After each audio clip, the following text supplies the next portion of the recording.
Yes. नमस्कार, मैं लालजी प्रसाद। स्वागत है आपका आरा हिंदी स्कूल में। आज की क्लास बेहद ख़ास होगी। क्यों? क्योंकि इस क्लास में हम उन टॉपिक्स पे बात करेंगे जो न जाने कब से आप पढ़ते आ रहे हैं। बचपन यानी कहे कि आप माध्यमिक स्कूल से पढ़ते आ रहे हैं, लेकिन आज तक इस सवाल ये बना रहता है दिमाग में कि जब भी आप पढ़ने जाते हैं वर्णमाला, और वर्णमाला में वर्णों को जब पढ़ने जाते हैं तो दिमाग में पता नहीं क्या हो जाता है कि बार बार उस चीज़ को भूल ही जाते हैं, है ना? ऐसा समस्या। लेकिन इस समस्या को हम इस क्लास में ख़त्म करेंगे और बेहद आसान तरीक़ा से ख़त्म करेंगे। मैं ऐसे ऐसे ट्रिक बताऊंगा, इस तरीके से आपको बताऊंगा कि आप ज़िंदगी भर इस चीज़ को भूलेंगे नहीं कि किसका क्या उच्चारण स्थान है। दूसरा, कि कौन कितने संख्या के होते हैं, उनका क्या क्या वर्गीकरण है, किसको क्या बोलते हैं, किस स्वर को क्या बोलते हैं, व्यंजन में है उसका क्या वर्गीकरण है, उसको क्या बोलते हैं, घोष क्या होता है, अघोष क्या होता है, उसे कैसे पहचानें। इन सारी चीज़ों को लेकर हम इस क्लास में डिस्कस करने वाले हैं। और ये ऐसा टॉपिक है ना, ऐसा टॉपिक है वर्णमाला कि हर परीक्षा में किसी न किसी रूप में पूछा जाता है। जैसे कि आपकी परीक्षा में जब आप परीक्षा देने जाएंगे तो 4 से 5 प्रश्न जो है ना, इस क्लास से बनने वाले हैं। इसलिए मैंने वहाँ पर मार्क किया हुआ, लिखा हुआ है। चलिए शुरुआत करते हैं। 2-3 सवाल देख लेंगे, उसके बाद थ्योरी देखेंगे। एक पैटर्न वहाँ से स्क्रीनशॉट कर लीजिएगा। आप उस चीज़ को, मैं जो जो किया हूँ, आप चलिए फॉलो करते रहिएगा। पहला सवाल है, म का उच्चारण स्थान क्या है? पहले 2-3 सवाल देखते हैं। कंठ, ओष्ठ, मूर्धा, दंत। म म म म ओठ सट रहा है, ये क्या हो जाएगा? बी हो जाएगा। ओठ सट रहा है तो क्या हो जाएगा? ओष्ठ हो जाएगा। आंसर इसका ये। नेक्स्ट प्रश्न देखते हैं। बताइएगा म का उच्चारण स्थान क्या है? ये अभी आपने देख लिया। नेक्स्ट प्रश्न पे हम लोग देखते हैं, 2 नंबर प्रश्न पर देखते हैं। और ये कह रहा है कि य, र, ल, व कौन सा व्यंजन है? कौन सा व्यंजन है ये बताना है। ये तो मालूम है कि व्यंजन है, लेकिन ये कौन सा व्यंजन है, इसका वर्गीकरण किया गया है, वो बताना है। स्पर्श व्यंजन, ऊष्म व्यंजन, अंतःस्थ व्यंजन, या इनमें से कोई नहीं, आपको बताना है। तो आप थोड़ा सा भी अगर याद हो आपको तो आप सीधे आप इसका आंसर करेंगे अंतःस्थ व्यंजन। सी आंसर कर सकते हैं आप इसका। ठीक है। स्पर्श व्यंजन तो करेंगे नहीं। स्पर्श व्यंजन क्या होता है हम आगे देखेंगे। ऊष्म व्यंजन क्या होता है ये भी आगे देखेंगे। आंसर इसका हो जाएगा सी। 3 नंबर प्रश्न पर देखेंगे, हिंदी में अनुनासिक वर्णों की संख्या कितनी होती है? ये सवाल आया हुआ है, लेकिन मैं बताता हूँ ऑप्शन यही दिया हुआ था, लेकिन इसमें एक और अनुनासिक जुड़ता है जो नहीं दिया हुआ है। लेकिन नहीं दिया है तो आपको इतना ही याद रखना है। आपको मालूम है कि हर वर्ग का जो पंचम अक्षर होता है, 5वां अक्षर, जैसे अंग, ठीक है, य, ठीक है, ये अड़, न और म, यही तो 5 होता है। और कितना हो गया? Answer D, 5। इसी को अनुनासिक, यानी अनुनासिक मतलब नासिक, नाक से उच्चारित होने वाले को अनुनासिक कहते हैं, है ना? तो ये ध्यान देने की बात है। एक है अन्य, स्वर में भी अन्न है, एक वर्ण है, वो भी नासिक से न सदा, अन्न, अन्न नाक से होता है इसका भी उच्चारण। तो एक ये भी ऐड हो जाएगा तो टोटल हो जाएगा 6। देखिए अगर ऑप्शन में 6 दिया रहेगा तो आपको 6 आंसर करना है, नहीं दिया है तो 5 करके आएंगे। चलिए, ये इसी एग्जाम के लिए नहीं, आप जब बाहर निकल जाएंगे ना तो ये सारे व्याकरण के जो भी क्लास होने वाले हैं ना इस प्लेटफॉर्म पर, सब बेहद कमाल के होने वाले हैं। निचोड़ रहेगा, विश्लेषण किया हुआ रहेगा। इसके बाद ज़िंदगी में कहीं दूसरे जगह भटकने की ज़रूरत नहीं पड़ेगी। आपसे रिक्वेस्ट है कि इसको सेव ज़रूर कर लीजिएगा। सब्सक्राइब करिए ना करिए, लेकिन इस वीडियो को सेव कर लीजिएगा। सब्सक्राइब कर लीजिएगा तो ताउम्र हम लोग के साथ रिश्ता बना रहेगा। और जब भी कभी परीक्षा देने जाएंगे तो आप वर्णमाला से अगर कोई दिक्कत हो तो आप सीधे आकर आरा हिंदी स्कूल पर सर्च करके देख सकते हैं। अंग का उच्चारण स्थान बताना है। अंग का, अंग ये पंचम अक्षर है किसका? क वर्ग का। क वर्ग मतलब कंठ से उच्चारण होता है क वर्ग का। कंठ हो जाएगा इसका, ए आंसर हो जाएगा। मूर्धा तालु दंत से नहीं होता है। अब आइए, बेहद ज़रूरी है, इस सवाल के बाद हम देख लेंगे। इस सवाल के बाद देखेंगे बहुत खूबसूरत चीज़। 5 ट का उच्चारण स्थान बताना है। ट ट ट ट, जीभ जाकर ऊपर टच कर रहा है, मूर्धा है, ठीक है। तो ये बताना है, तालु से तो नहीं होगा, कंठ से नहीं होगा, कंठ से काट दो, ऊंट से काट दो, तालु से नहीं होगा, तालु और मूर्धा ये ट ठ ड ढ ड़, ये मूर्धा से हो जाएगा आंसर, तालु से नहीं होगा। अब हम पता करते हैं कि कैसे इन चीज़ों को देखेंगे, मूर्धा कैसे पता करेंगे कि ये बार बार समस्या ख़त्म हो जाए कि किसका क्या है। एक और सवाल है तो इसको भी हल करते हैं। ब नंबर, अच्छा सबका एक एक मैंने रखा हुआ है। ब का उच्चारण क्या है, तो ब ब ब ब ब प फ ब ब ब, ओठ टच कर रहा है, सी हो जाएगा। नेक्स्ट प्रश्न देखते हैं। अच्छा एक और प्रश्न है, ठीक है। कोष्ठक में अंकित विराम चिन्ह क्या है, तो ये जो कोष्ठक है छोटा सा क्या है, ये दो, जैसे माता पिता जब लिखते हैं तो ये दो को जोड़ता है, माता पिता यानी दो को जोड़ रहा है, यानी योजक, जोड़ना मतलब योजक। ये नहीं होगा, पूर्ण विराम तो है ही नहीं, अल्प विराम है ही नहीं, प्रश्नवाचक ये नहीं है। अल्प विराम में आप कंफ्यूज कर सकते हैं बट ऐसा नहीं होना चाहिए, योजक हो जाएगा। मैं अब बताता हूँ इधर आकर ब उच्चारण। सबसे पहले देखिए, आगे पता ना है या नहीं, मैं यहीं पर सब कुछ क्लियर कर रहा हूँ, ठीक है। अब ध्यान से देखने की बात है कि कैसे पता करें कि किसका कौन सा उच्चारण है। सबसे पहले स्वर तंत्रियों के बारे में समझ लीजिए, इसका कैसे वैज्ञानिक, हमारा कहा गया है कि हिंदी जो वर्णमाला है ना बिल्कुल वैज्ञानिक है। कैसे वैज्ञानिक है अभी आप समझ जाएंगे। पहले क्या आता है, कंठ आता है। हमारे मानव शरीर, हमारा जो शरीर है, सबसे पहले अगर इस गले से जैसे ऊपर चढ़ते हैं, सीने से होकर जैसे चढ़ते हैं ऊपर, दिमाग की तरफ आते हैं उधर, तो क्या आता है, सबसे पहले कंठ मिलता है, उसके बाद तालु मिलता है, तालु ऐसे होता है, उसके बाद तालु मिलता है, उसके बाद होता है मूर्धा, उसके बाद मूर्धा, उसके बाद मूर्धा के बाद आता है दंत, दंत के बाद आता है ओष्ठ, ओष्ठ, ओष्ठ के बाद आता है, ओष्ठ के बाद आता है, क्या आता है, अनुनासिक, नासिक लिख दीजिए, ठीक है। नासिक तीर दे दो भाई, समझ गए चीज़। अच्छा कंठ जो है, कंठ 1 नंबर पे है, ये 2 नंबर पे है, 3 नंबर पे है, 4 नंबर पे है, 5 नंबर पे है, नासिक 6 नंबर पर है। कोई दिक्कत? चलिए इतना आपको याद रखना है। अब याद क्या रखना है, कंठ ये है, तालु किसको बोलते हैं, जस्ट कंठ से ऊपर आते हैं, जीभ का देखिए जो रुखड़ापन है ना, ऊपर वाला में भाग में रूफड़ रेघारी होगा, 1 2 3 लाइन है जो हार्ड है, कड़ा टाइप से, उसको बोलते हैं हम तालु। मूर्धा किसको बोलते हैं, वो कड़ा भाग है ना जो रुखड़ा है, 2 3 लेयर बना हुआ लाइन, उसके भी वो, और दांत है, दांत के बीच जस्ट पीछे में जाएंगे, दांत में नहीं सटना है, और नहीं पूरा रुखर पार्ट में जाना है, तालु में जाना है, बीच में देखिए बहुत प्लेन जगह, छोटा सा पतला, ये उसको बोलते हैं मूर्धा। यानी जब भी हम उच्चारण करेंगे ना तो मूर्धा टच होना चाहिए जीभ हमारा। लेकिन आइए आगे थोड़ा सा देखते हैं। दंत, दांत हो गया, दंत तो ऐसे ही पता, दांत, होंठ मतलब ऊँट का मतलब होंठ, ये आ गया ओठ, और नाक से नासिक।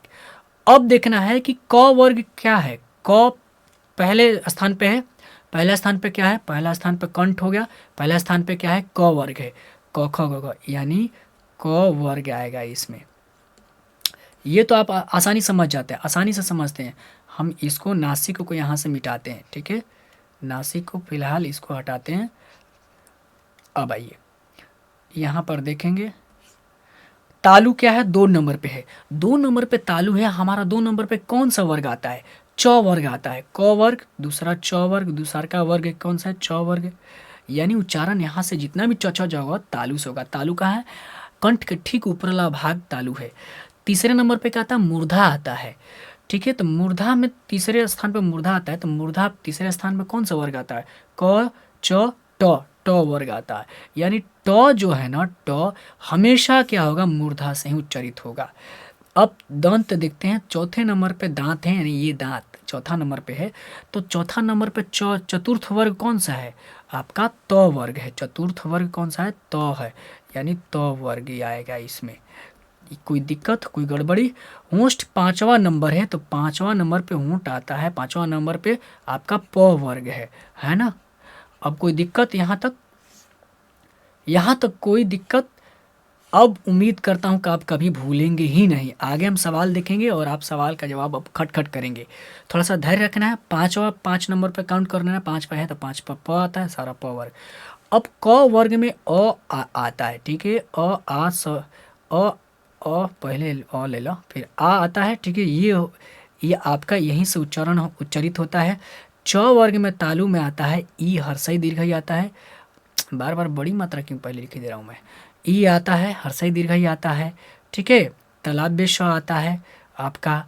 और आगे हम पढ़ेंगे कौन-कौन आता है। फिलहाल के लिए ये देख लिए, मूर्धा से री आता है, फिर र होता है उच्चारण, र जाके ऊपर टच कर, र और र को ही प्रकम्पित भी कहते हैं। र बोलने पर काँप रहा है ना जीभ, यानी प्रकम्पित। ल को लुंठित वर्ण कहते हैं। ये सारे सवाल बहुत इंपॉर्टेंट है, ये पूछे जा चुके हैं कई बार सवाल ये सब। त वर्ग हो गया, ठीक है? तो हम आगे देखते हैं आगे कौन-कौन से आता है प वर्ग। क्लियर हो रहा है इतना से? 7 नंबर देख लिया हमने। 8 नंबर अब बताना है घोष। अच्छा, घोष के बारे में पूछ ली। घोष के बारे में देखिए, घोष क्या होता है, अघोष क्या होता है। घोष समझिए सबसे पहले, घोष समझ जाएंगे तो अघोष समझ जाएंगे। घोष होता है देखिए, घोष का मतलब इस आधार पे ये वर्णों का ये वर्गीकरण है। जैसे हम बोलते हैं तो हमारी जो घर्षण है ना, जीभों की, ध्वनियों की, ये जो घर्षण है, उस आधार पर ये बांटा गया घोष अघोष। तो घोष होता है प्रत्येक वर्ग का तीसरा, चौथा और पांचवा। ये जो वर्ग है, जैसे क ख ग, क वर्ग में से तीसरा क्या होगा, ग घ अंग, तीसरा चौथा पांचवा ये हो गया। यही आपका वर्ण व्यंजन वर्ण आएंगे। व्यंजन वर्ण सभी स्वर वर्ण, सभी स्वर वर्ण, सभी स्वर वर्ण 1 नंबर, 2 नंबर, 3 नंबर आपका आ जाएगा अंतःस्थ। अभी हमने पढ़ा अंतःस्थ किसे कहता है, अंतःस्थ व्यंजन। और ईक आता है चौथा नंबर पे चले जाते हैं हम लोग। चौथा नंबर पे आता है ह आता है, य र ल व ह उष्म में चला जाता है, हटाइए इसको, यहाँ तक काट दीजिए।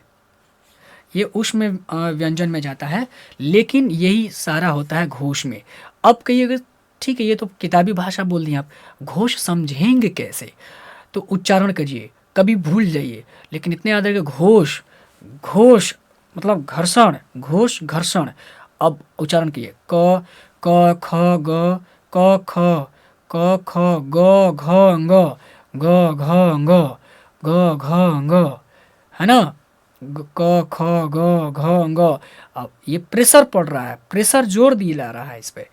यही किसी भी पे प फ ब भ म जोर दे रहे हैं आप, इस तरीके से घोष हो जाएगा। घोष मतलब जिसमें बल नहीं दिया जाएगा, घर्षण नहीं होगा, कम होगा, बल ही नहीं देना है, घर्षण नहीं होगा, वायु ज़्यादा प्रक्षेपित नहीं होगी, वायु जल्दी बाहर जल्दी ज़्यादा नहीं निकलेगी, तो क्या हो जाएगा, वो अघोष है। इसका बाकी के जितने भी अघोष हो जाएगा ना अघोष, याद रहेगा कोई?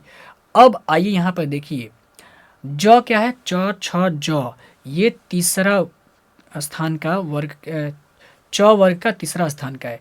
ड क्या है, ट ठ, ये दूसरा है। ग क्या है, क ख ग, तीसरा है। ये त थ, ये दूसरा है। हमने पढ़ा कि तीसरा जिसमें ज़्यादा वायु निकले, जोर पड़े, ज़्यादा वायु निकल रहा किस पे, ये जोर तो फिर अल्पप्राण महाप्राण में जाएगा, लेकिन वायु ज़्यादा निकलेगा, इसमें घर्षण होगा, उष्मित रहेगा। क्या हुआ? तो ये 3 मिल गया, ये 3 मिल गया, ठीक है? ट ठ ड, नहीं ये भी तीसरा है। थ यानी डी जो है आपका, यही जो है नहीं होगा, यानी अघोष होगा। जब घोष मालूम चल जाएगा तो उसका उल्टा अघोष हो जाएगा। दिक्कत कोई? अब आइए, निम्नलिखित में कौन वर्ण अंतःस्थ व्यंजन का उदाहरण है? अंतःस्थ य र ल व 4 गो होता है अंतःस्थ, य र ल व, यही होता है शुरुआत में। इसके बाद के 4 गो जो होता है उष्म में होता है। तो यह हो गया, क नहीं होगा, च नहीं होगा, ट नहीं होगा, ये आंसर हो जाएगा। इस क्लास में सब कुछ हम डिस्कस करेंगे, बहुत विश्लेषण करके मैंने इस क्लास को तैयार किया हुआ है और ये एकक इसका सवाल आपके लिए बेहद ज़रूरी है। हिंदी में उष्ण व्यंजनों की संख्या कितनी है? सवाल बनता है कि अंतस्थ व्यंजन की कितनी संख्या है, तो 4। लेकिन उष्ण व्यंजन की भी संख्या कितनी होती है? 4 होती है। और कौन सा होता है? 4। 4 कौन कौन सा होता है? य र ल व के बाद क्या आता है? तलाव्य श, तलाव्य श, मूर्धन्य श, दंत्य स और ह। यही चारों हैं। ठीक है, तो 2 नहीं होगा, 2 नहीं होगा, 2 नहीं होगा, 3 नहीं होगा, 4 हो जाएगा। सी आंसर हो जाएगा आपका। चलिए अब बात करते हैं, ये सारे सवाल आपको याद रखने हैं। हिंदी में उष्ण व्यंजनों की संख्या कितनी है? तो अभी 4 हमने देख लिया। 12 नंबर सवाल कर देखते हैं। ए वर्ण किस स्वर का उदाहरण है? स्वर ह्रस्व स्वर, दीर्घ स्वर, प्लुत स्वर, लघु स्वर। ये क्या होते हैं पहले इसको जान लेते हैं, ये जानना बेहद ज़रूरी है। ठीक है, देखिए आपको मालूम है कि हम जब पढ़ते हैं तो ह्रस्वई दीर्घई पढ़ते हैं। ह्रस्वई दीर्घई यानी ह्रस्व दीर्घ की बात करते हैं। तो स्वर को ह्रस्व ह्रस्व ह्रस्व और दीर्घ, ह्रस्व और दीर्घ, ये दीर्घ है, ह्रस्व और दीर्घ के रूप में बांटा गया है। और एक है प्लुत आता है। ठीक है, प्लुत आता है। मूल रूप से यही ह्रस्व और दीर्घ के रूप में बांटा गया है। ह्रस्व में क्या आता है? ओ आ गया, आ नहीं आएगा, ह्रस्वई आ गई। ये बड़ा मन नहीं रहेगा, छोटा वाला है, ह्रस्वई हो गया, एक छोटा ह्रस्व हो गया और री आ गया। यानी ह्रस्व स्वर की संख्या कितनी हो गई? टोटल 4 हो गई। सवाल पूछेगा कि ह्रस्व स्वर की संख्या कितनी है, तो 4। और दीर्घ का जब 4 हो गया तो टोटल 7। यानी सवाल बनता है कि बताइए कि स्वरों की संख्या कितनी होती है? आपको मालूम है 11। छोटे बच्चों से पूछेंगे, आप बताएगा 13 है। अन अह का भी जोड़ता है, अन अह है, लेकिन अन अह स्वर नहीं है। अन अह क्या है? अयोग वाह उसको बोलते हैं, अयोग वाह है। यानी अन अह क्यों स्वर नहीं है? क्योंकि उसमें व्यंजन भी मिला हुआ है। अन में अन मिल के अन बनता है। ठीक है, यहाँ पर लिखित रूप में देखिए, अन में क्या है? अ प्लस न, ये मिल के क्या बना? अन बना। तो एक तो व्यंजन है और एक स्वर है, तो कैसे हो सकता है ये स्वर? नहीं हो सकता। इसलिए स्वरों की संख्या 11 है। तो जब 4 ह्रस्व हो गया तो ये 7 हो जाएगा, दीर्घ हो जाएगा। कौन सा? इसका अ का बड़ा आ हो गया, है ना। ह्रस्वई के बड़ा दीर्घई हो गया, ह्रस्व का बड़ा दीर्घऊ हो गया। और री तो री हो गया, री भी आता है लेकिन इसको संस्कृत में रखते हैं। ठीक है, उसके बाद ए ऐ ओ औ, ये औ, अन, ये नहीं आएगा। इसके बाद यही तो 2 2 4 5 6 7, टोटल संख्या कितना हो गया? 7। ये भी सवाल बन सकता है और कभी ना कभी बन जाएगा, ये आपको ध्यान रखना है। मैं बहुत ज़रूरी चीज़ बता रहा हूँ भाई, ऐसा आपको कहीं एक जगह इस तरीके से साफ़ सुथरा नहीं मिल सकता है। मैंने बहुत मेहनत किया है कि अपने भाई बहनों को दूँ तो कुछ बेहतर दूँ। आइए, और ये मैं अपने लिए भी मेहनत किया हूँ, आपको बता दूँ कि मेरा भी काम पड़ता है। चलिए आगे देखते हैं। तो अभी इसका क्या है? ए किस में आएगा? किस स्वर का उदाहरण है? तो ह्रस्व नहीं होगा, पता चल गया। प्लुत नहीं होगा, लघु नहीं होगा, दीर्घ हो जाएगा। अच्छा, प्लुत किसको कहते हैं? देखो भाई, प्लुत यानी इसमें एक मात्रा का उच्चारण होता है, एक मात्रा। इसमें 2 मात्रा का उच्चारण होता है, इसमें 3 मात्रा। 3 हिंदी में लिख दो, 3 मात्रा। मात्रा मतलब इसमें जो समयावधि लगता है ना, 3 पार्ट का समयावधि लगता है। जैसे अ से थोड़ा सा ज़्यादा आ से ज़्यादा आ, खींचना जो हुआ ना, ओम, अब पूरा नहीं होगा। तो प्लुत स्वर क्या है? ओम प्लुत स्वर है। सवाल दे दिया ऑप्शन में, ओम का बताइए कि प्लुत स्वर कौन सा है? तो ओम है। स्वर नहीं बोलना है, प्लुत बताना है। प्लुत क्या है? तो इसमें ओम। जैसे राम, हे राम, हे राम, यानी प्लुत को ऐसे संबोधित करते हैं। पहले के संस्कृत में देखे होंगे ऐसे लिखा रहता है, ये वाला एक मात्रा लिखा रहता है, चिन्ह है। तो यही प्लुत का साइन है। ठीक है, और ओ ऊ म 3 लेटर इसमें मिला हुआ है। ओ मिला है, ऊ मिला है और म मिला है। 3 लेटर मिलकर, अक्षर मिलकर ओम बना है, यानी इसमें 3 मात्रा लग रहा है, जोर लग रहा है। राम, राम। हालांकि गला मेरा फंस रहा है। क्लियर अपलुत। लघु मतलब होता है छोटा, लघु का मतलब होता है छोटा। चलिए, तो होगा नहीं लघु, वो तो काव्य शास्त्र की बात। यहाँ पर ध्यान देने की बात है। 13 नंबर सवाल, कमेंट करके बताइएगा कि आपको कैसा लग रहा है, मतलब समझ रहे हैं कि नहीं चीज़ें आप। अब 13 नंबर देखते हैं, य र ल व कौन सा व्यंजन, ये तो पता चल गया। अब इसका जवाब आप खुद कमेंट करके बताइए 13 नंबर का, है ना, कुछ आप ही मेहनत कर लीजिए। अब बात करते हैं 14 नंबर का, कवर्ग, चवर्ग, टवर्ग, तवर्ग, पवर्ग किस व्यंजन के अंतर्गत आते हैं। बहुत बहुत सुंदर सवाल है ये, बहुत सुंदर सवाल है ये, और इसके बारे में शायद आगे मैं बात करूं, बट अभी मैं बताता हूं। प्रयोग की दृष्टि से भी व्यंजन वर्णों को बांटा गया है। ठीक है, प्रयोग की दृष्टि से भी बांटा गया है। तो एक स्पर्श व्यंजन, स्पर्श व्यंजन बोलते हैं। स्पर्श व्यंजन में जितने भी वर्ग है ना, यानी पांचों वर्ग, पांचों वर्गों को इसमें रखा जाता है स्पर्श व्यंजन में। और पांचों व्यंजन कहने का मतलब टोटल संख्या कितना हो गया, 25। सवाल बने कि स्पर्श व्यंजन की संख्या कितनी है, तो आपको बताना है 25। ये पांचों वर्ग आ गया है ना इसके अंदर। तो देखिए, अंतस्थ तो जान गए, यर अलावा 4 हो गया इसका संख्या। उष्म व्यंजन, तलाभ्य मूर्धनि स दंत्य, तलाभ्य मूर्धनि स दंत्य स, ये भी 4 आ गया।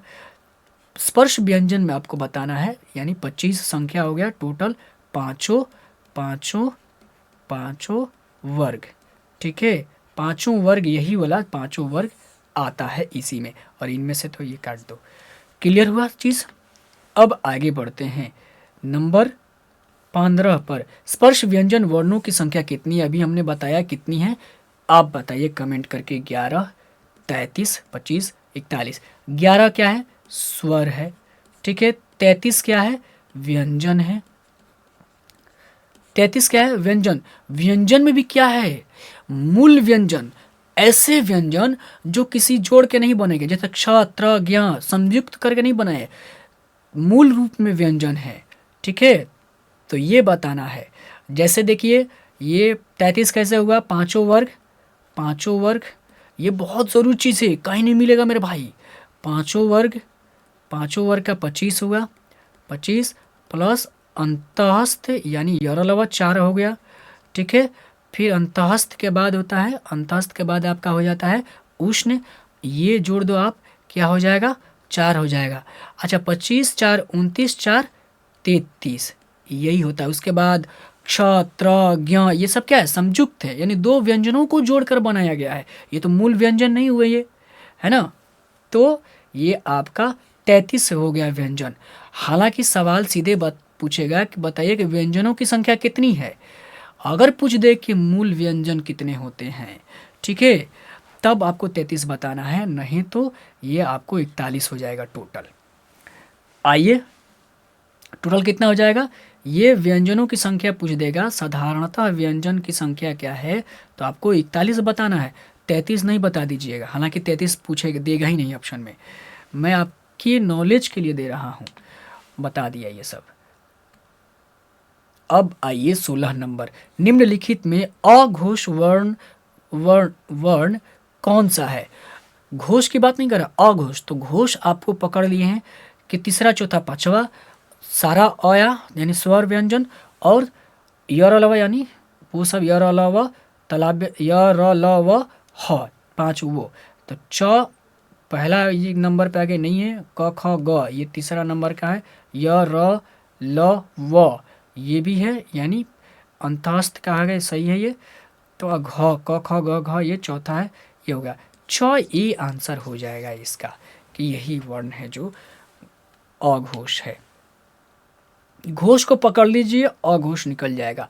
तलाब्य श का उच्चारण स्थान बताना है, उच्चारण स्थान बताना है। तो मैंने ही पहले ही बता दिया कि उच्चारण स्थान क्या आएगा, तलाब्य का या आपका दंत हो जाएगा, तालु नहीं होगा, दंत तालु भी नहीं होगा, मूर्धा नहीं होगा, दंत हो जाएगा। अब कहेंगे कि ये तो बता दिए, एक तो रटने वाली बात है, कैसे पकड़े, तालु कैसे लेना है, मैं बताता हूँ। सबसे ज़रूरी चीज़ है मेरे भाई, य र ल, थोड़ी सी क्लास लंबी हो जाएगी, य र ल व, तलाभ्य श, मूर्धन्य श, दंत्य स और ह, क्ष, क्ष, त्र और ज्ञ। ठीक है, थोड़ा सा धैर्य रखिए, ये बहुत ज़रूरी चीज़ बता रहा हूँ। ये केवल आपको 12वीं 10वीं 12वीं पास करने के लिए नहीं बता रहा हूँ, ज़िंदगी में गेन करना है नॉलेज, उसके लिए बता रहा हूँ।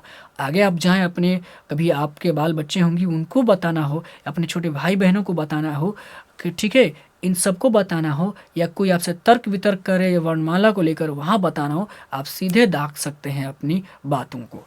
देखिए, ये कोई नहीं बताएगा, कहीं मिलेगा ही नहीं आपको ये। आइए, कई बार होता है, बहुत सारी चीज़ें हैं। हाँ, वर्णमाला को लेकर मैंने एक विस्तृत क्लास करके दे दिया है, आप जाके देख सकते हैं। हालांकि यहाँ पर थोड़ा सा इसको समझाना थोड़ा सा टाइम टेकिंग हो जाएगा, लेकिन थोड़ा सा मैं ब्रीफ करता हूँ। य, य, र, ल, ल, ये ल, व, तलाभ्य श। ये जो तलाभ्य श ना, इसका उच्चारण का है, ये दांत, इसके पीछे मूर्धा, इसके पीछे तालु। जब भी इसका उच्चारण हम करते हैं तो जीभ को तालु के पास लेके जाते हैं। जीभ को कहाँ लेके जाते हैं? तालु के पास। श, शांति। कैसे? शांत, शांत नहीं होता है, शांत नहीं होता है, शांत। तो ये जो जीभ जाएगी ना, कंठ के बाद तालु पे जाके लड़ेगी। ठीक है, ठीक है।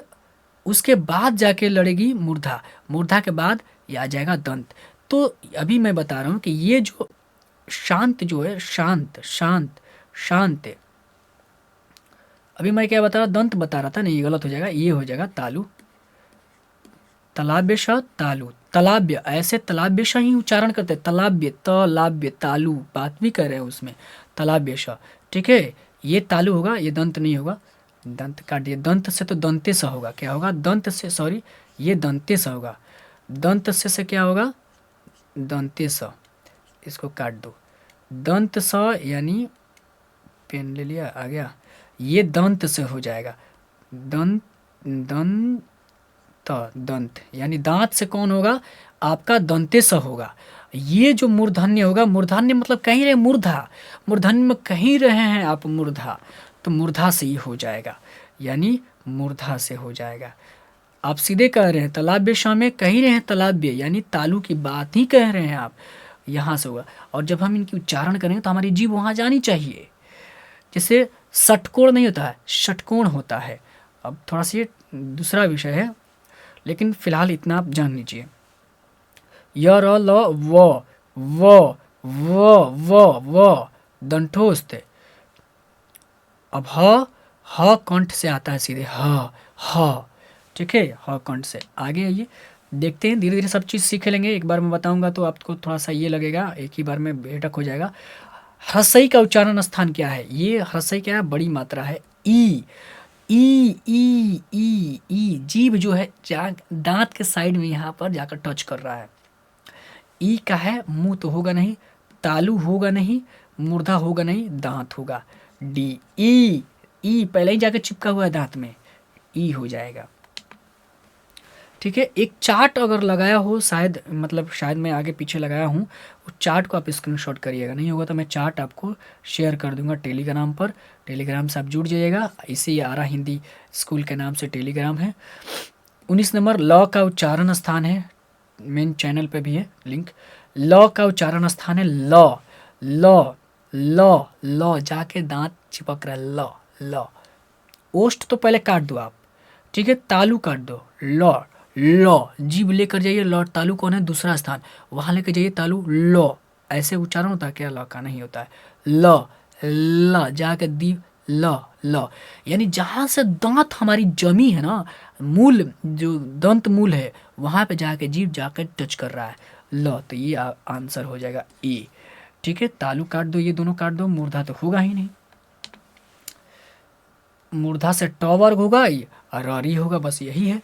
हिंदी में आते हैं, हिंदी में ह्रस्व, ह्रस्व, यहाँ पर र की मात्रा है, ह्रस्व स्वर है। अब बताना ह्रस्व स्वर है, बताना है संख्या। ह्रस्व स्वर अभी 3, 4, 2, 13। आपको मालूम है कि ह्रस्व कितना होता है? कौन कौन सा होता है? अ होता है, ई होता है, उ होता है और री होता है। तो यानी टोटल 4 होता है, यहाँ 4 ऑप्शन हो गया, ये हो जाएगा बी आंसर। ठीक है, नेक्स्ट प्रश्न पे बढ़ते हैं। सॉरी, नेक्स्ट प्रश्न नहीं चल गया ढेर, नेक्स्ट चल गई हो। यहाँ पर आप देखेंगे नेक्स्ट प्रश्न। अब 21 नंबर प्रश्न, र और री का उच्चारण स्थान क्या है? ये बहुत खूबसूरत सवाल है, ये सवाल आ भी गया है। देखिए, री और र क्या है? री और र, ये मूर्धा र, र र मूर्धा किसको बोलते हैं? तालू और दांत के बीच का जो चिकना भाग है उसी को मूर्धा बोलते हैं। र, जीभ जाता है पलट के, र जाएगा टच करके फेंक देता है, र, यही मूर्धा हो गया। ए आंसर हो जाएगा आपका। तालु तो होगा नहीं, कंठ होगा नहीं, दंतोष्ठ होगा ही नहीं। कुछ चीज़ों को एलिमिनेट करना है आपको ऑप्शन में, आप सीधे पकड़ लेंगे चीज़ों को। नहीं समझ में आता तो उसका उच्चारण करिए, अशुद्ध उच्चारण करना सीख जाएंगे ना तो आप नियम कानून भी नहीं याद रखेंगे ना तो आप सीधे बता देंगे। 22 नंबर सवाल, निम्नलिखित में से घोष वर्ण कौन सा नहीं है? मेरे भाई यहाँ पर ये देखना, नहीं है तो नहीं है तो आपको मालूम है कि सारा स्वर हो गया, स्वर, सारा स्वर हो गया, ठीक है, ठीक है। उसके बाद तीसरा, चौथा, पांचवा व्यंजन वर्ण हो गया और अंतस्थ हो गया, अंतस्थ हो गया, और उसके बाद एक ह हो गया, यानी ऊष्म का एक आता है। तो देखो ये तो हो गया, ऊष्म में कौन सा? ये हो गया, ये नहीं होगा। ऊष्म में एक ह है, ये होगा, ठीक है। ये आ सारा स्वर हो गया, ये भी हो गया। चौ, छ, ज तीसरा ये, तो ये भी हो गया, यानी तीनों घोष हो गया। स जो है ना, ये ऊष्म व्यंजन है। क्या है? ऊष्म व्यंजन, ऊष्म व्यंजन है। तो ऊष्म व्यंजन आपको मालूम है कि नहीं होता है, उसमें से केवल एक ही होता है, ह, वो भी। चलिए आगे, चौथा नंबर, इस प्रश्न की अब बात करते हैं। 23 नंबर का, हिंदी में अंतस्थ वर्ण की संख्या कितनी है? ये रिपीट सवाल है, देखिए सवाल घुमाया हुआ है। हिंदी में अंतस्थ वर्ण की संख्या कितनी है? आपको मालूम है? कमेंट करके बताइएगा। 2, 3, 4, 5 है ना? इसका भी कमेंट करके आप जवाब दीजिए। अब जवाब दीजिए, थोड़ा सा जवाब देंगे ना तो लगेगा कि आप जुड़े हैं, पढ़ रहे हैं, तो थोड़ा सा मुझे भी मोटिवेशन मिलेगा। मैं लगातार 12 घंटा बैठे रहता हूँ क्लास तैयार करने के लिए, मेरा कमर दर्द करता, देखिए सब। हालांकि ये सब नहीं कहना चाहिए, मैं बता रहा हूँ कि मेहनत करने के लिए आपके अंदर वो जुनून जगाना पड़ेगा। और आप जब तक जुनून नहीं जगाएंगे ना, हालांकि अभी तो आप बहुत सीरियस होंगे अपने परीक्षा को लेकर, और यही सीरियसनेस चाहिए भी। और खुशी होगी जब आप अच्छा मार्क्स लाएंगे और कमेंट करेंगे कमेंट बॉक्स में कि भैया सर मेरा ये हुआ आपके पढ़ाई से, हिंदी से, तो थोड़ा सा और खुशी होगी, मुझे प्रेरणा मिलेगी। आइए, हिंदी में वर्णों की कुल संख्या कितनी है? हिंदी में वर्णों की कुल संख्या देखिए, अभी पूछा वर्ण की बात कर रहा है, ये स्वर्ण वर्ण व्यंजन वर्ण की बात नहीं कर रहा बल्कि समग्र की बात कर रहा है। 41, 92, 11, 33, तो आपको मालूम है 11 स्वर हो गया, इसको काटिए पहले। 33 हो गया, मूल व्यंजन हो गया, मूल व्यंजन, ठीक है, मूल व्यंजन। और 41 क्या हो गया? व्यंजन हो गया, इसमें मूल सुल नहीं लगेगा, व्यंजन हो गया, ठीक है। और 52 एक ही आंसर बच जाता है, बी, यानी टोटल 52 है। यानी कैसे? 41 को और 41 को 11 को जोड़िएगा तो ये टोटल क्या हो जाएगा? 92 हो जाएगा, है ना? ये बात हुई। स्वर और व्यंजन जोड़ेंगे तो भाई निकल जाएगा ना वर्ण सारा। नेक्स्ट प्रश्न चलते हैं, ये सब प्रश्न बहुत इंपॉर्टेंट हैं, ये खुद के बनाए हुए प्रश्न हैं। 25, भाषा की सबसे छोटी इकाई क्या है? भाषा की सबसे छोटी इकाई, मैं कह ये सवाल कहेंगे कि ये सवाल यहाँ क्यों लाना चाहिए, भाषा की सवाल यहाँ क्यों आ गई, लेकिन बहुत ज़रूरी सवाल है ये। देखिए, शब्द, वर्ण, ध्वनि, वाक्य, तो सबसे छोटी इकाई क्या होती है? आपका वर्ण होता है। सबसे छोटी इकाई क्या होती है? भाषा की वर्ण, और ये लिखित रूप में है। लेकिन यही अगर सवाल पूछ दे कि बिना लिखित उच्चारित रूप में कौन सी है, तो आपको बताना है ध्वनि। आगे देखते हैं कौन सा सवाल है। नेक्स्ट प्रश्न है 26 नंबर, भाषा की सबसे छोटी मौखिक, अच्छा वही उच्चारित या वाचिक या मौखिक एक ही बात हुई, इकाई है, वो लिखित रूप में वर्ण बताना है। हालांकि ध्वनि ध्वनि ही वर्ण होता है, क्या है? ध्वनि ही वर्ण होता है, कंफ्यूज नहीं होना है। लेकिन अगर पूछते सवाल इस तरीके से तो ये भी आपको ध्यान रखना है कि ए आंसर हो जाएगा। लिखित भाषा की सबसे, यानी हम जब बोल रहे हैं आवाज़ ध्वनि निकल रही है तो क्या है? वो ध्वनि है ना सबसे छोटी चीज़, तब इसको लिपि देते हैं, कोई चिन्ह आकार देते हैं, तो वो वर्ण हो जाता है उस तरीके से। आइए, वर्ण नहीं होगा शब्द, ये कंफ्यूज करने वाला सवाल है। मौखिक रहेगा तो ध्वनि लगाना है। चलिए, भाषा की, ये बहुत इम्पोर्टेंट सवाल था। अब बात करते हैं 27 नंबर, हिंदी में अयोगवाह वर्ण की संख्या कितनी है? अभी तक ने आपने धैर्य का साथ देख लिया है, आप समझिए कि आप बहुत कुछ समझ गए हैं इस क्लास में, और इससे भी ज़्यादा गहन आप चाहते हैं विस्तृत, तो आप चाहकर देख लीजिए, वर्णमाला से वर्ण विचार के नाम से है क्लास, आप देख सकते हैं प्लेलिस्ट में, और हिंदी संपूर्ण व्याकरण के नाम से कुछ होगा ऐसा ही। 2, 3, 4, 5 अयोगवाह, मैंने बताया कि अन्य और अह को अयोगवाह कहते हैं, तो इसमें 2 आंसर दिया है, ई हो जाएगा। 4 आपका उष्ण अंतस्थ व्यंजन होता है, 4, ठीक है। 5 यानी पांचों वर्ग में 5 5 ये हो गया। आइए बात करते हैं नेक्स्ट प्रश्न की, और शायद अंतिम हो। 28, हिंदी में अयोगवाह वर्ण की संख्या कितनी है? अयोगवाह वर्ण की संख्या तो अभी तो हमने सवाल कर लिया, ये तो रिपीट सवाल हो गया है। चलिए नेक्स्ट प्रश्न 29, निम्न में अर्ध स्वर, वाओ कमाल के सवाल। देखिए जितने भी अंतिम ये सवाल आ रहे हैं ना, ये सवाल बेहद तरीके से आप याद रखिएगा, मतलब आपको याद ही याद रखना है, 1 बार नहीं, 2 बार नहीं, 3 बार नोट देख लीजिए। वीडियो नहीं देख सकते हैं तो इसको नोट कर लीजिए, सारे को नोट डाउन बनाइए, और हाँ इस क्लास का नोट डाउन ज़रूर बना सकते हैं, खासकर अंतिम सवालों की, इन सवालों को। अर्ध स्वर क्या है? अर्ध स्वर मालूम है, य और व को अर्ध स्वर बोलते हैं। या अच्छा, अर्ध का मतलब आधा, स्वर का मतलब आधा स्वर। य के जब हम उच्चारण करते हैं तो इसमें आधा स्वर आता है, पूरा स्वर नहीं आता। य टंग जाता है स्वर। व टंग गया स्वर, तो आधा स्वर इसमें इस्तेमाल होता है, इसीलिए बोला जाता है। अन तो अयोग, अन क्या है, नहीं होगा, अयोगवाह है, ठीक है। य अंतस्थ व्यंजन में आता है ये। अ क्या है आपका, ये ह्रस्व स्वर है ये। य, अच्छा ये य आपका अर्ध स्वर हो जाएगा, बी आंसर। अ और य अंतस्थ में भी है, ये जो है अंतस्थ व्यंजन भी है, और अर्ध स्वर, अगर स्वर की बात कहें तो अस्वर भी है, ये दोनों याद रखना है इसको। अब ये आज से एक नया चीज़ सीख गए हैं आप, ठीक है। य तो पंचम अक्षर है। अब बात करते हैं, शायद अंतिम हो, 30 नंबर सवाल, निम्न में लुंठित या प्रकंपित, लुंठित लुंठा जाना है ना, या प्रकंपित, लुंठाना या प्रकंपित मतलब कांपना, वही र के मात्रा होना चाहिए। री इसमें भी जी ये हो रहा है, लेकिन ये नहीं होगा। त्र इसमें भी जी पलट रहा है, कंपित हो रहा है, नहीं होगा। र शुद्ध रूप से र होगा आंसर, श्र। मैं इसीलिए सारे ऑप्शन को रखा, सब में र मिल रहा है ये बहुत दिमाग से लगा कि ऑप्शन रखा था मैं, और आंसर याद रखना है, प्रकंपित लुंठित र र र र र ऊपर जाकर प्लट जा रहा है जीभ, ये र। और र का उच्चारण स्थान क्या है? मूर्धा है। र मूर्धा कौन सा है? दांत और तालू के बीच में जो चिकना भाग है उसको मूर्धा बोलते हैं। और री भी मूर्धा से उच्चारित होता है। आगे हम देखते हैं सवाल, और 31 नंबर सवाल, दीर्घ स्वरों की संख्या कितनी है? तो वही 7 हो गया, ये भी सवाल जानते हैं आप। दीर्घ स्वर कौन कौन से हैं? आ, ई, उ, ए, ऐ, ओ, यही है, ठीक है।